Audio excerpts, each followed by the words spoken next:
नमस्कार भैया लोगन, आप लोगन के अब फिर एक रोमांचक वीडियो में स्वागत करत बानी। आज के शीर्षक है बलम हो जिन जाया परदेसवा मोरी सुघरी सूरतिया से डर लागे। तो भैया लोगन सुना, बहुत मजा आई, कसम से रोमांचक कविता लिखे बाड़े हमरे कविराज भैया। तो चला तनी सुनल जाए कैसे। तो कविराज भैया सुनावा। हाँ तो सुना। वो एक बहुत सुंदर दुल्हन है। हाँ।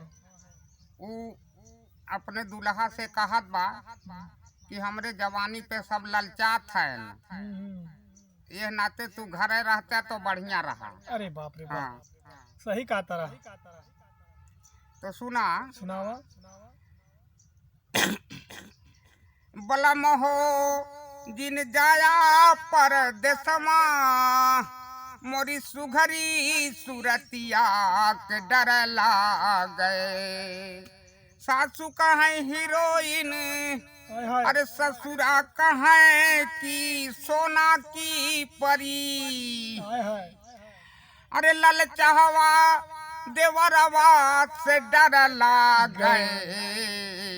बलम हो जिन जाया परदेसमा मोरी सुघरी सूरतिया के डर लागे।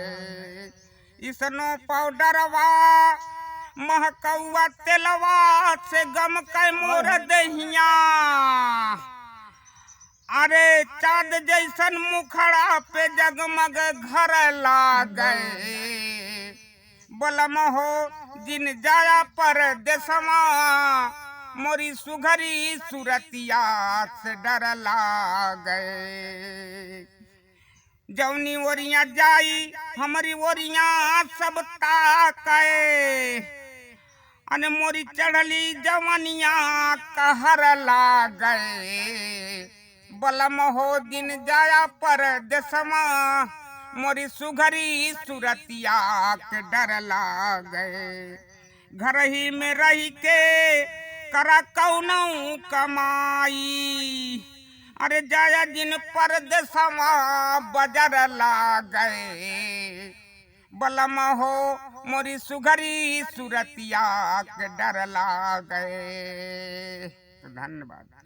तो भैया लोगन देखा कौन अंदाज से बलम हो मोरी सुघरी सूरतिया के डर लागे। तो भैया लोगन ऐसे ही और वीडियो देखे खातिर हमरे चैनल के सब्सक्राइब करा और बेल आइकन के प्रेस करा। मिलत बानी अगले वीडियो में लेके यूं से झकास यूं से लल्ला टाप।